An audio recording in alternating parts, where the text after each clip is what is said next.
Welcome to the Sunday morning worship service of DuPage Unitarian Universalist Church in Naperville, Illinois for May 22nd, 2022.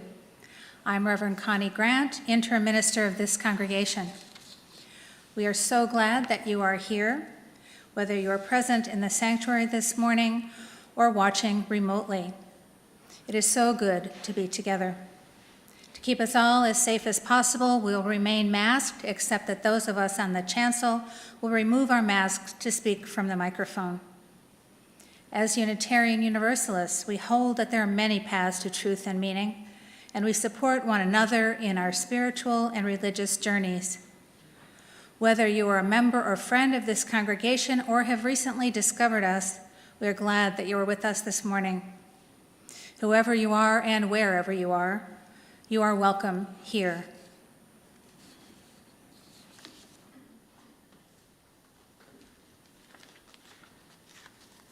Good morning. I'm Kelly Trombley-Freitag, Worship Associate for today's service. After the service today, join Reverend Connie for social time, 11:30 to noon, by Zoom. You'll be assigned to an automatically generated breakout room for a half hour of conversation with a small group of people. A discussion question related to the service will be provided. Today at 3 o'clock on Zoom, there will be an opportunity to discuss the draft of Covenant of Engagement with the transition team. You'll be hearing more about this covenant in the service today, and a vote on whether to accept this congregational covenant is on the agenda for the June 5th annual meeting. Zoom links for social time and this afternoon's informational meeting can be found on the church website under Here's What's Happening. We have a special announcement from the nominating committee. The election for open positions on the Board of Trustees and on the nominating committee will take place at the annual meeting on Sunday, June 5th. The nominating committee would like to present the following candidates. For Board President, Ann Ariano. For Trustee at Large, Caroline Bailey. For member of the nominating committee, Chris Knight. Also for member of the nominating committee, Carol Manthe. There were also 2 vacancies in elected positions that occurred before the end of their terms. As per church bylaws, vacancies that occur before the end of the term are filled by a vote of the Board of Trustees. Board appointments this year include Ilya Hardage, who is serving the remainder of an unexpired term on the nominating committee, and Kaya Iverson, who will fill the unexpired vice president's term starting in June. For more information about the candidates and board appointments, please see the slate of candidates in your order of service. The slate was also published in the May newsletter and is on the church website with important information about the annual meeting.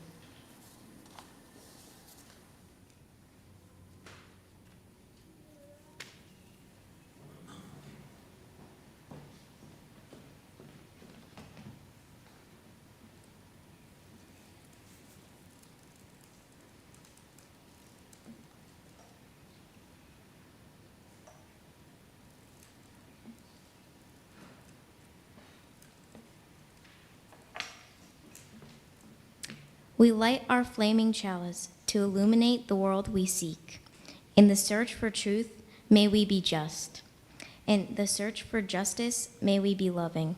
And in loving, may we find peace.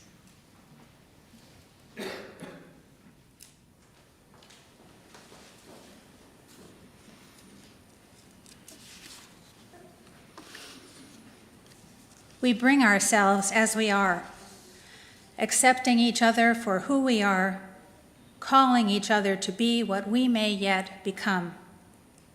We call each other and ourselves to vision and action, nurture ourselves, nurture each other, challenge ourselves, challenge each other, make room for those who would join us, enjoy beauty, explore meaning, find purpose.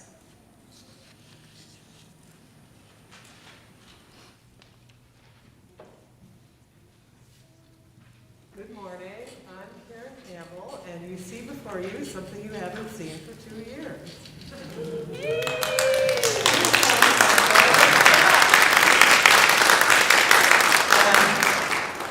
I think we've had Utah Tumble for about 22 years.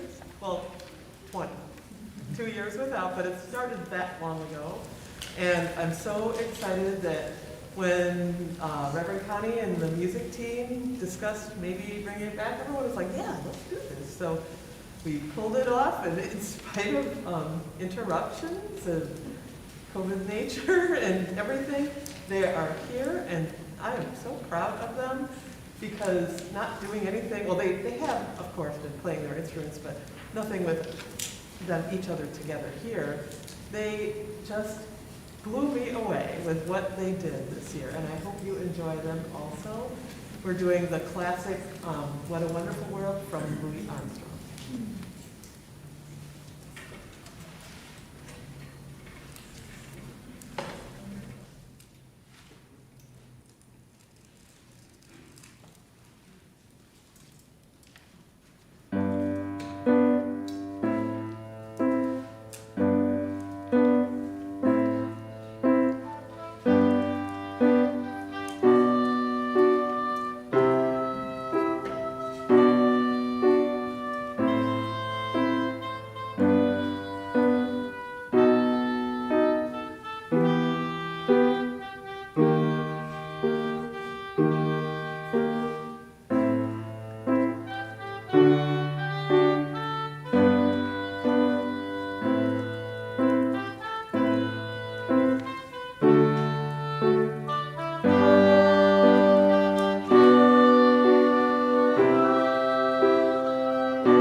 They say never follow a child act.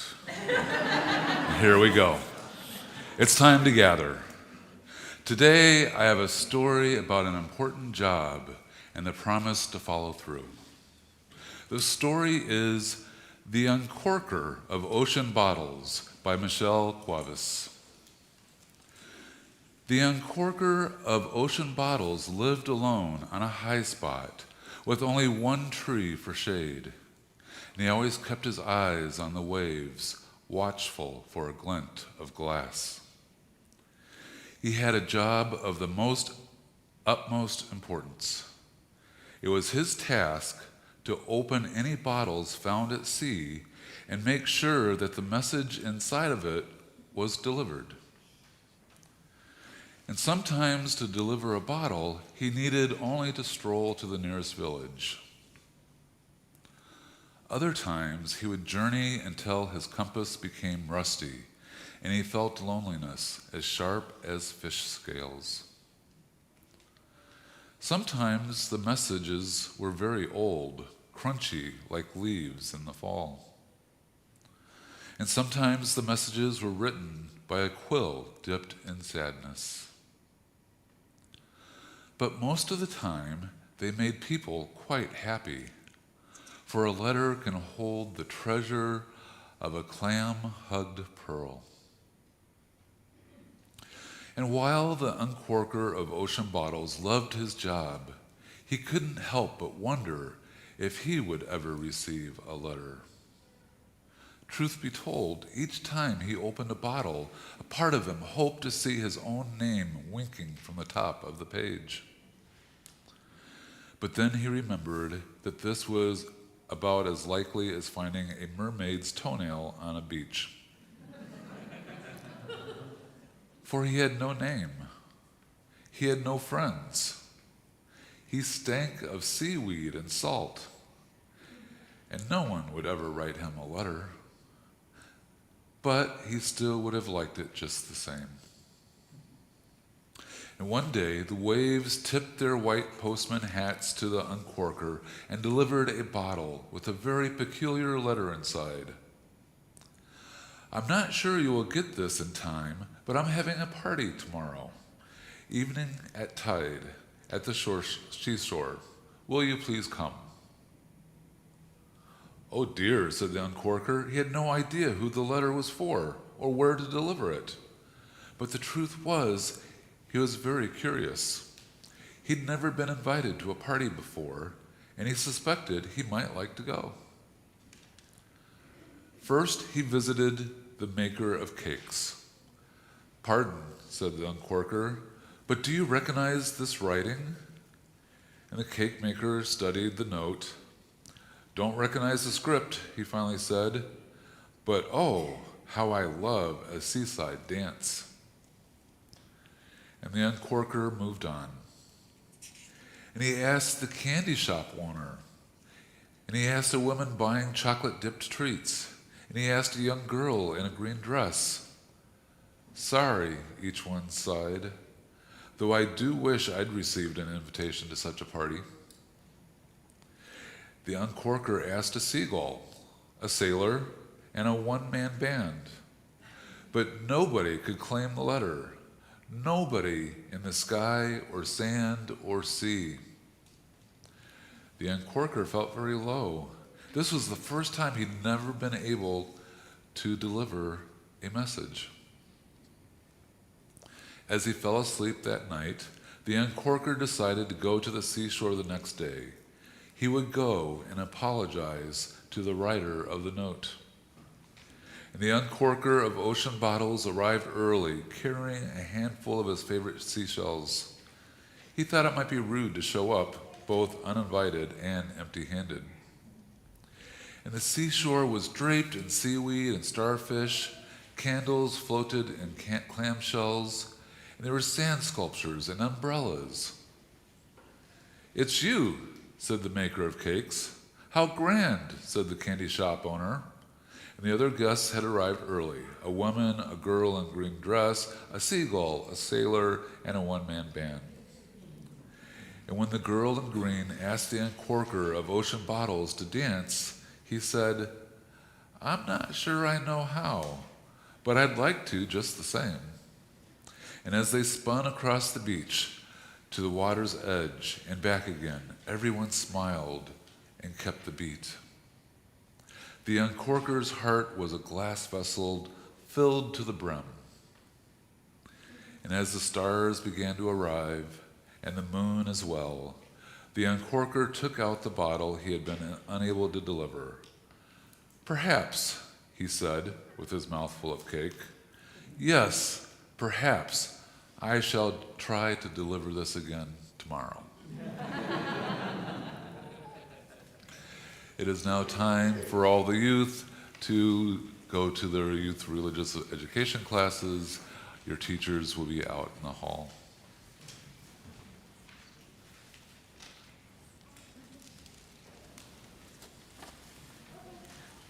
For those remaining in the sanctuary, please rise in body or spirit and join in singing our song of affirmation while remaining masked. You may wish to remain risen for our responsive reading and the hymn that follows.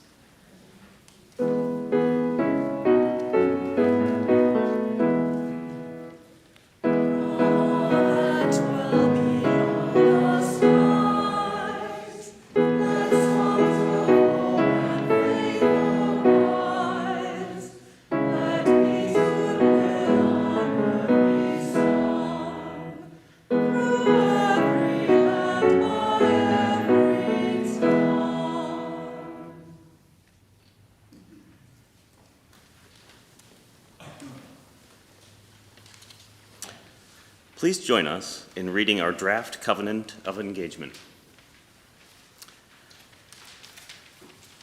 As members of DuPage Unitarian Universalist Church, we join together to create community where people of all ages will use reason and compassion to be and become our best selves, celebrate and mourn together, giving and receiving support during the transitions of life, work toward a more just and equitable society.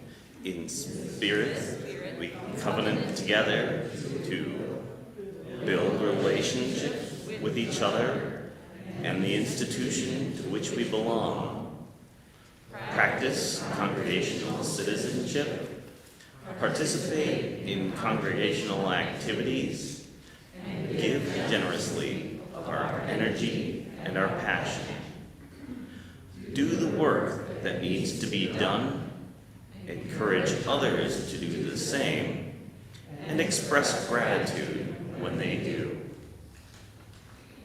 Bring our sense of curiosity, wonder, and adventure with eagerness to explore the depth of nature, science, spirit, and each other, and ourselves as we learn together and from each other. Help each other grow in wisdom, character, connection, and spirit. Challenge each other in productive ways, remembering that disagreement is normal and necessary for growth, and that the goal is not to win, but to seek understanding and become stronger together. Be our authentic selves and trust that others are also doing their best to be their authentic selves in honesty and vulnerability as we deepen the relationships that root our community. Be kind and gracious as we recognize our strengths and limitations, as well as those of others. Call attention to actions that hurt us individually and as a group, and work to restore broken relationships. Apologize, forgive, and make amends when we've hurt each other.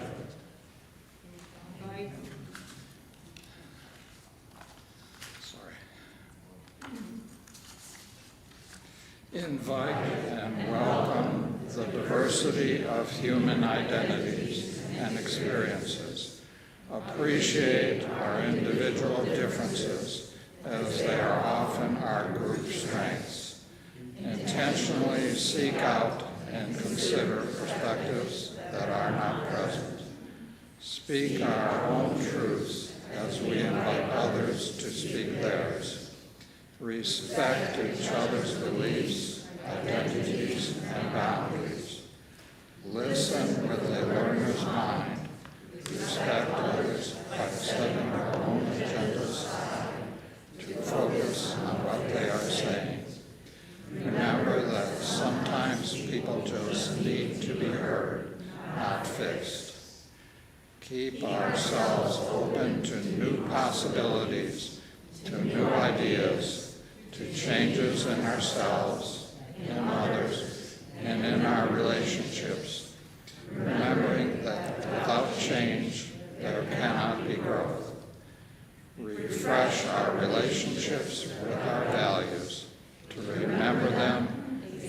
examine them, and apply them to our lives. Celebrate and have fun together. Engage with each other joyfully. And now, let us sing our hymn number 347, Gather the Spirit.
Please be seated.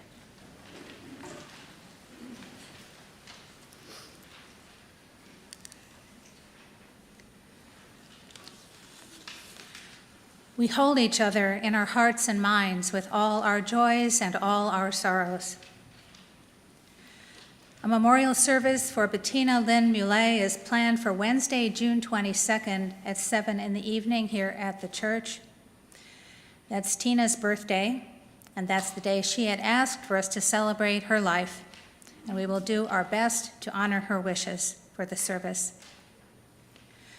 Molly Hibbert and her husband Bill have moved to Aspired Living in Westmont. Look for their new address and phone number in the congregational directory.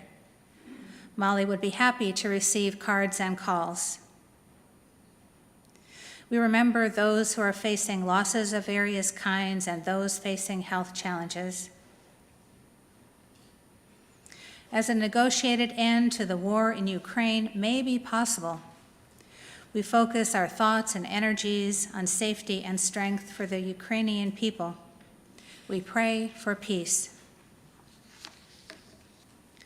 And as the number of reported deaths in the United States from the COVID pandemic surpasses 1 million, we share in the collective grief from the losses we have all experienced.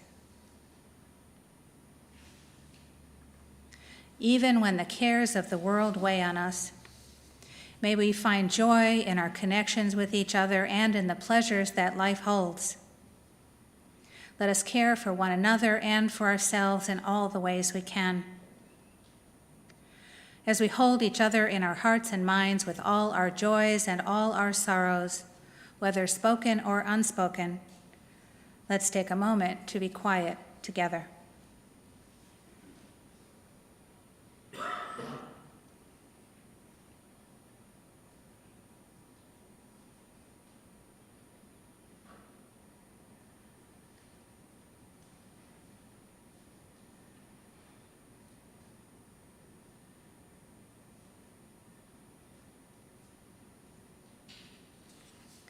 A Web of Holy Relationships by Lynn Cox.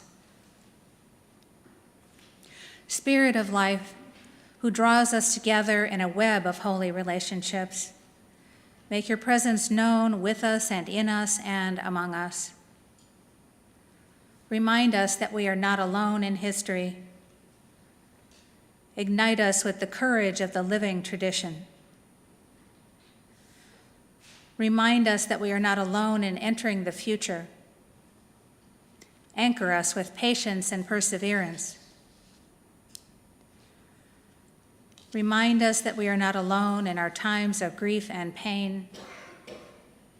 Comfort us with your Spirit manifest in human hands and voices. Remind us that we are not alone in joy and wonder. Inspire us to honor and extend the beauty we find in this world. Divine music of the universe, let our hearts beat in diverse and harmonious rhythms, cooperating with an everlasting dance of love.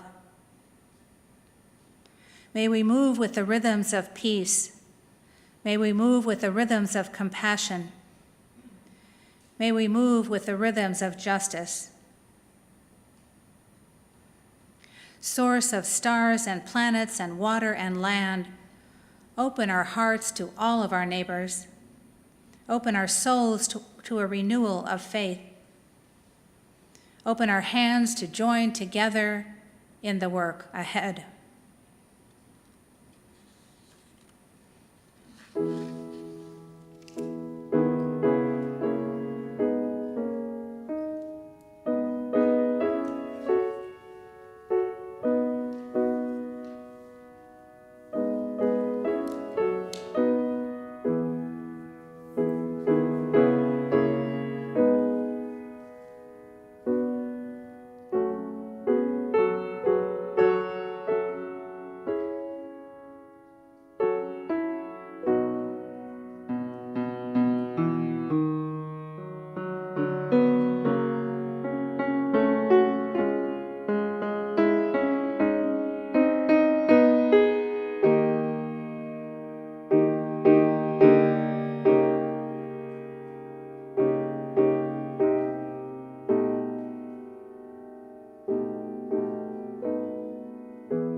The programs and operations of the church are supported by the voluntary contributions of our members and friends. Each month, we share our offerings with an organization nominated by the congregation and selected by the special offerings team. Our special offering recipient for May is 6,000 Moms, which is a gathering of women committed to assist, comfort, and defend those seeking legal asylum in the United States, as well as those negatively affected by our current immigration system. The group has reunited families separated at the border, identifying their needs and helping them move toward independence. This morning's offering to support the work of DuPage Unitarian Universalist Church and of 6,000 Moms is given and received in a spirit of generosity and gratitude.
This reading is from The Pilgrims and the Spirit of the Covenant of the Free Church in Myths of Time and History by Alice Blair Wesley.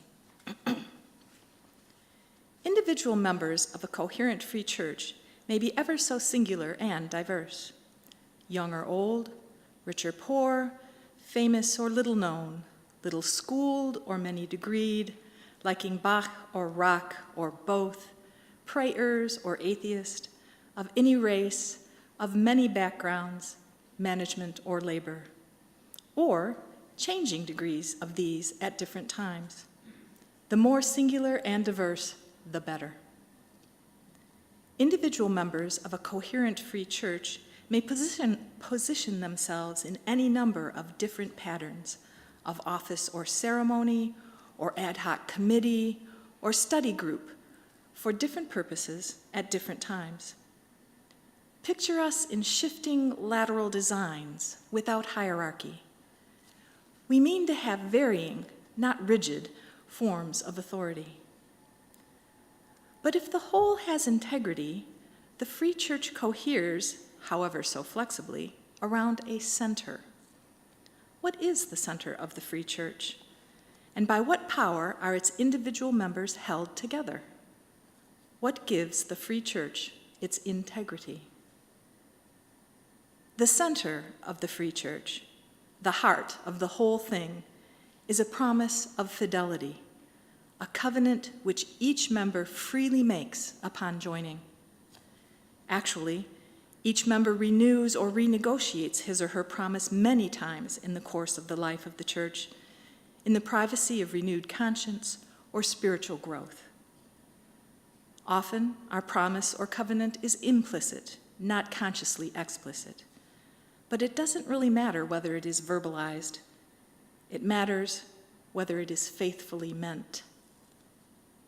Our covenant is simply our promise that we shall together seek truth and support one another as we dare to live by the truths we cannot help believing we have found at any particular time, and to support one another in doubt in those times when we can't find, can't decide what the relevant truth is. The free church is held together by the spirit of this promise. There is a recognizable spirit of the free church. It is the spirit of persuasion. It is both free and freeing. In the spirit of the covenant of persuasion, as individuals together, we heed our call to listen and to speak to one another faithfully, so that singly and together we may follow what we are persuaded are better ways. The spirit of persuasion is the spirit of a free religious people. It is holy to us. It holds all together, insofar as we live by it, in the embrace of the free church, in the generous embrace of people who are centered in ever-changing and responsively creative ways around a promise of fidelity, together to search for and dare to live by truth.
You are the community that you create.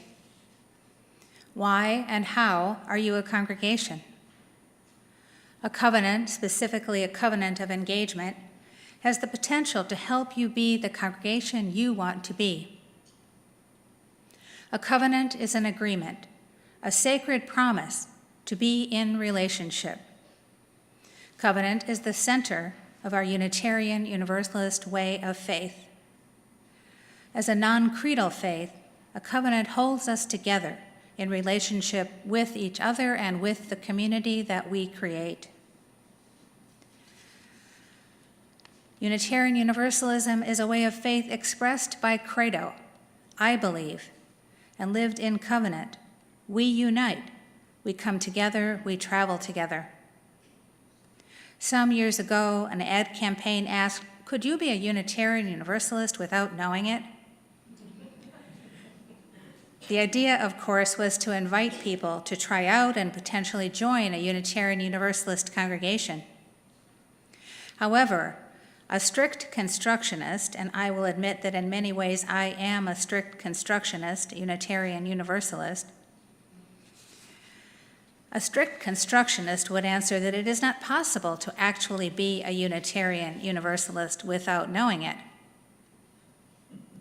Because being a member of a Unitarian Universalist congregation is a requirement for actually being a Unitarian Universalist.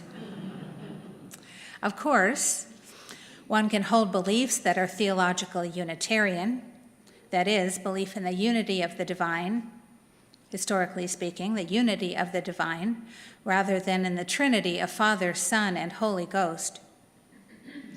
Or one can hold beliefs that are theologically Universalist, which historically meant belief in universal salvation, that all will go to heaven and none are destined to go to hell, without being a member of a Unitarian Universalist congregation.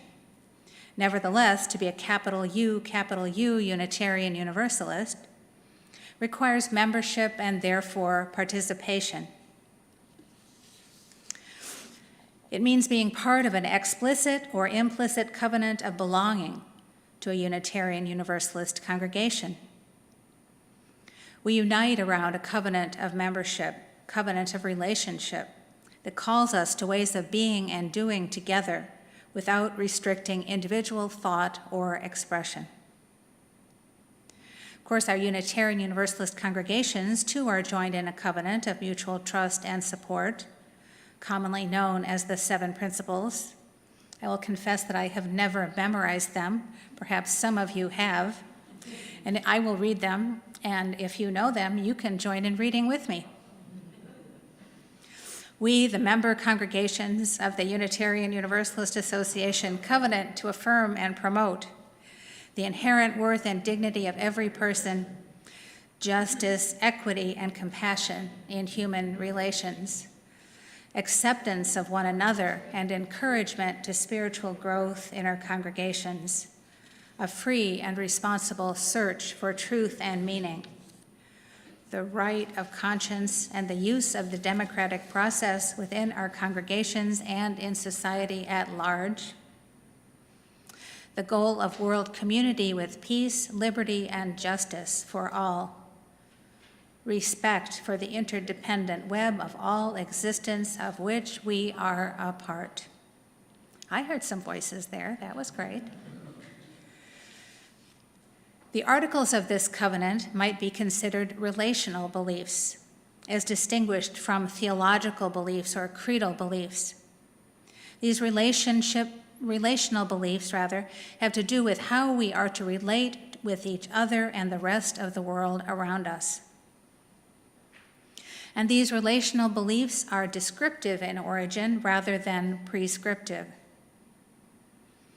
The statement of relational beliefs that we know today as the Seven Principles is the result of democratic process, voted on by the delegates to the UUA's General Assembly in 1984 and ratified in 1985, after several years of crafting and drafting by committees and task forces in individual congregations who labored long and hard to find words that would express the common values of Unitarian Universalists.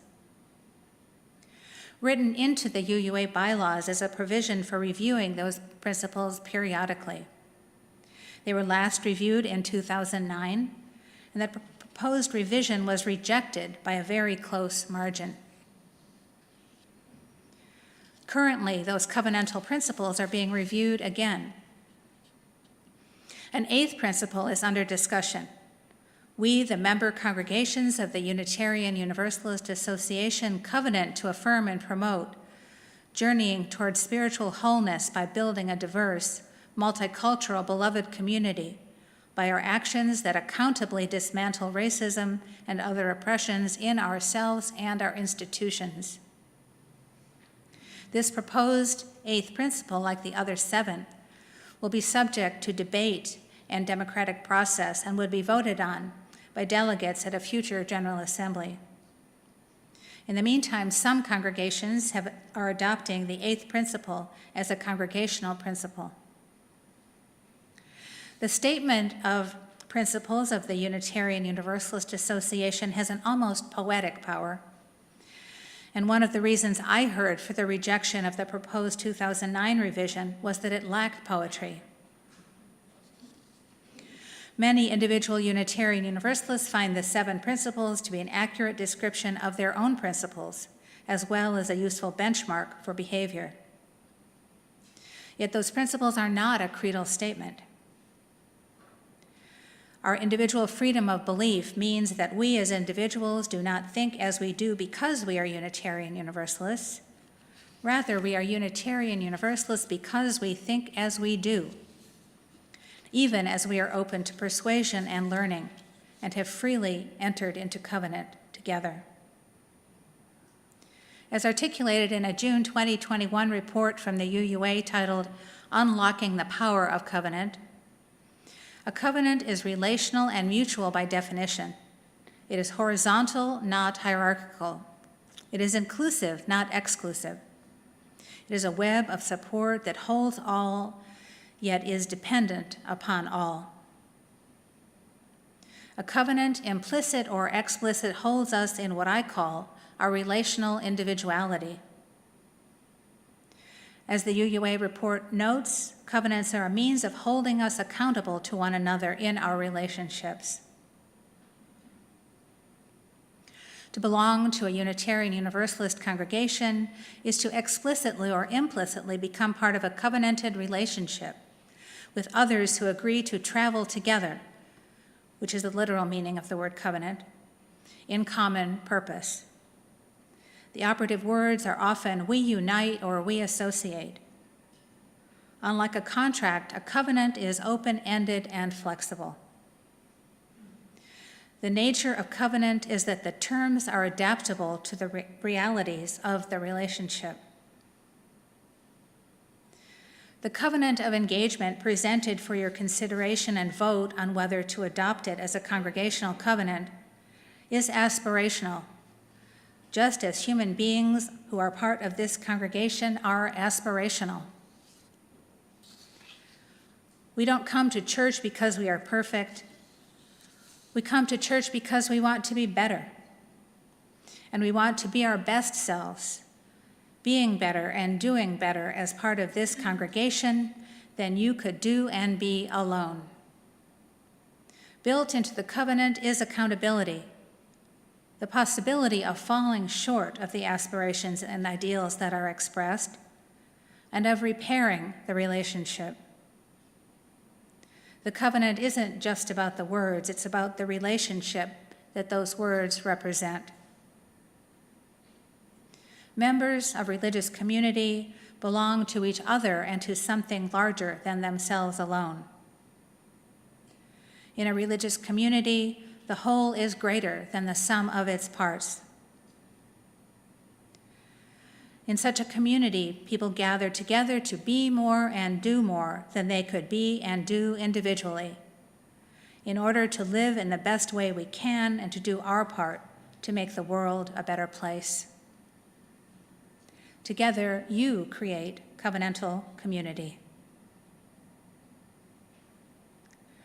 Will you please rise now in body or in spirit and join in singing hymn 318, We Would Be One.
Let us practice our faith in our lives together in this congregation and in the world.